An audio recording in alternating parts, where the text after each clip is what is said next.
తాకట్లో ఉన్న మీ బంగారాన్ని విడిపించి ఆ రోజు ఆన్లైన్ రేటుకి కొంటాం. Sharma gold company. Welcome to Suman TV. యుద్ధం వస్తే ఏం చేయాలి? ముఖ్యంగా మనలాంటి హైదరాబాద్ లాంటి నగరంలో యుద్ధ వాతావరణం ఏర్పడినప్పుడు మనం ఎటువంటి చర్యలు తీసుకోవాలి? భాగ్యనగరం లాంటి నగరాన్ని ఏ దేశంతో యుద్ధం జరిగింది. ఇప్పుడు ఇండియా పాకిస్తాన్ మధ్య ఉద్రిక్తతలు కొనసాగుతున్నాయి. ఈ నేపథ్యంలో ఏ శత్రు దేశమైనా ఎక్కువ మంది జనాభా ఉండే ప్రాంతాల్ని, ఎక్కువ మంది జనాభా ఉండే సిటీలని టార్గెట్ చేసి బాంబు దాడులకు, మిస్సైల్ దాడులకు పాల్పడే అవకాశం ఉంటుంది. ఒకవేళ మన హైదరాబాద్ పైన యుద్ధం వస్తే, మన హైదరాబాద్కి పరిస్థితి ఏర్పడితే మనం ఎటువంటి జాగ్రత్తలు తీసుకోవాలి?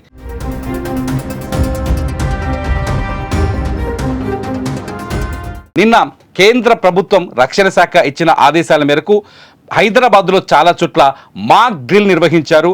ఈ మాక్ డ్రిల్లో యుద్ధం వచ్చినప్పుడు ఎటువంటి చర్యలు తీసుకోవాలనే అంశాన్ని ఎక్స్ప్లెయిన్ చేశారు. ఇక్కడ మిలిటరీ కావచ్చు, పోలీస్ కావచ్చు, ఎన్డీఆర్ఎఫ్ కావచ్చు, ఎస్డీఆర్ఎఫ్ కావచ్చు, లేకపోతే వైద్య సిబ్బంది కావచ్చు, ఆ క్షణంలో ఎలా రియాక్ట్ అవ్వాలి అనే విషయాల్ని ప్రజలకు అర్థమయ్యేందుకు ఒక మాక్ డ్రిల్ని ఏర్పాటు చేశారు. హైదరాబాద్లో సికింద్రాబాద్, కంచన్బాగ్, మౌలాలి, అలాగే గోల్కొండ ఏరియాల్లో ఈ మాక్ డ్రిల్స్ని ఏర్పాటు చేశారు. మనం ప్రస్తుతం విజువల్ స్క్రీన్ పైన చూస్తున్నాం. గోల్కొండ ఏరియాలో ఒక అపార్ట్మెంట్లో మాక్ డ్రిల్ ఏర్పాటు చేశారు.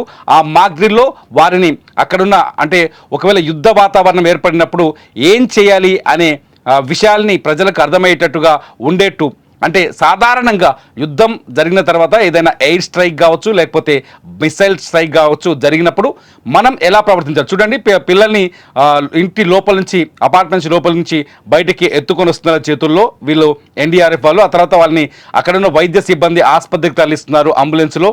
బాంబు పేలినప్పుడు ఇంకో బాక్స్లో చూస్తున్నాం, అందరూ నేలపైన ఒరిగి ఉండాలి, నేల మీద పడుకొని ఉండాలి. సో ఇటువంటి సిచ్యువేషన్స్ మనకు ఏర్పడవచ్చు. ఒకవేళ యుద్ధ వాతావరణం వచ్చినప్పుడు సేమ్ సిచ్యువేషన్స్ ఏర్పడవచ్చు. At the same time SDRF బలగాలు కూడా, అంటే ఇక్కడ ఏదైనా అగ్ని ప్రమాదం లాంటిది, బాంబు పేలుడు ద్వారా అగ్ని ప్రమాదం లాంటిది, మంటలు అంటుకోవడం, ఏదైనా బిల్డింగ్ నేల కూలినప్పుడు వాళ్ళని ఎట్లా రెస్క్యూ చేయాలనే ఆపరేషన్స్ కూడా ఇవాళ ప్రాక్టీస్ చేసినట్టుగా మనకి విజువల్స్లో అర్థమవుతుంది. మొత్తానికి హైదరాబాద్లో ఇవాళ 4 చోట్ల యుద్ధం వస్తే ఎదుర్కోవాల్సిన స్థితిగతులకు సంబంధించిన మాక్ డ్రిల్ నిర్వహించారు. అందులో సికింద్రాబాద్ ఉంది, ఇక్కడ కంటోన్మెంట్ ఏరియా ఉంది కాబట్టి ఇక్కడ మిలిటరీ ఎంత అప్రమత్తంగా ఉంటుందనే కోణంలో ఇక్కడ మాక్ డ్రిల్ జరిగినట్టుగా తెలుస్తుంది.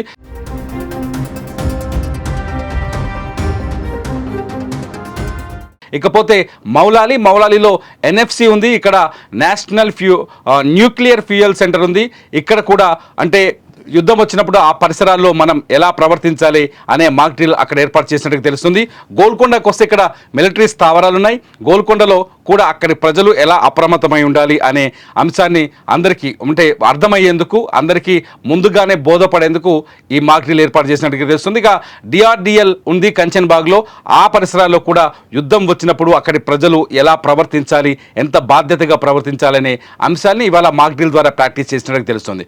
ఇక్కడ మాక్ డ్రిల్ జరుగుతుండగానే అందరికీ తెలుసు, భారత్ ఏదైతే ఆపరేషన్ సింధూర్ని లాంచ్ చేసిందో రాత్రి, ఆపరేషన్ సింధూర్లో 9 ప్రాంతాల్లో, పాక్ ఆక్రమిత కాశ్మీర్లో 5 ప్రాంతాలు, పాకిస్తాన్ భూభాగంలో 4 ప్రాంతాల్లో స్ట్రైక్స్ చేసింది, మిస్సైల్ స్ట్రైక్ చేసింది, క్షిపణులు తీసుకెళ్లి అక్కడున్న ఉగ్ర స్థావరాల్ని నేలమట్టం చేశాయి.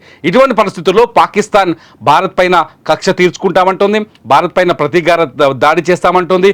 పాకిస్తాన్ అది యుద్ధ చర్యగా భావిస్తుంది, ఉగ్రవాదులపై దాడిని కూడా యుద్ధ చర్యగా భావిస్తుంది. ఈ పరిణామంలో ఏదైనా జరగవచ్చు, ఏ క్షణం ఎటువంటి దాడైనా జరగవచ్చు. కాబట్టి ఇటువంటి మాక్ డ్రిల్స్తో ప్రజలు అప్రమత్తంగా ఉండాలని సూచించడం కోసమే ఈ మాక్ డ్రిల్స్ని రక్షణ శాఖ ఏర్పాటు చేసింది.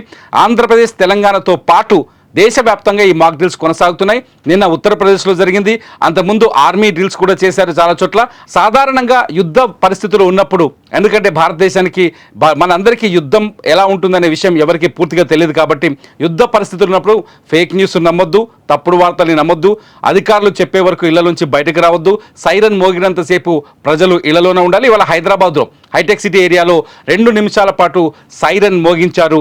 వైమానిక దాడికి ముందు ఈ సైరన్ వస్తుందని గుర్తు చేయడం కోసం, దాన్ని ఎడ్యుకేట్ చేయడం కోసం హైదరాబాద్ మాదాపూర్ ఏరియాలో ఈ సైరన్ 2 నిమిషాల పాటు మోగించారు. సైరన్ మోగినప్పుడు అందరూ ప్రజలు ఇళ్లలోకి పరిగెత్తాలి, ఇళ్లలోనే సురక్షితమైన ప్రాంతంలో ఉండాలి, గట్టిగా బలంగా ఎటువంటి బాంబు దాడిని కూడా ఎదుర్కోగలిగే శక్తి ఉన్న సాధారణంగా అయితే బంకర్లని సూచిస్తారు. బంకర్లు లేని ప్రాంతంలో బాంబు దాడులు కూడా ఎదుర్కొనే పరిస్థితులు ఉన్న ప్రాంతాన్ని ఎంచుకొని ఆ ఏరియాలో దాక్కోవాలి. అట్ ది సేమ్ టైం మళ్ళీ అధికారులు సూచించే వరకు ఆ ప్రాంతం నుంచి బయటకు రాకూడదు, రోడ్ల మీద జనం కనిపించకూడదు. తప్పనిసరి పరిస్థితుల్లో బయటకు రావాల్సి వచ్చినప్పుడు తలపైన బస్తాలు కానీ సంచులు కానీ లేకపోతే ఏదైనా ముసుగు వేసుకొని వెళ్ళాలంటారు. ఎందుకంటే శత్రు దేశాలు మనల్ని శాటిలైట్ మార్గాలు కానీ వివిధ మార్గాల ద్వారా మనుషుల్ని గుర్తించకుండా ఉండడం కోసం ఈ సలహాలు సూచనలు అందిస్తారు. మొత్తానికి ఇవాళ హైదరాబాద్లో జరిగిన మాక్ డ్రిల్స్ ఇక్కడ ప్రజల్ని ఎడ్యుకేట్ చేసిందని చెప్పాలి. మీకేమనిపిస్తుంది? హైదరాబాద్ లాంటి నగరాల్లో మాక్ డ్రిల్స్ నిర్వహించడం ద్వారా ప్రజలు ఎడ్యుకేట్ అవుతారా? ఇది మంచి అలర్ట్ అవుతుందా, మోటివేషన్ అవుతుందా? మీరు ఈ వీడియో కింద మీ అభిప్రాయాన్ని వ్యక్తం చేయండి. చూస్తూనే ఉండండి సుమన్ టీవీ.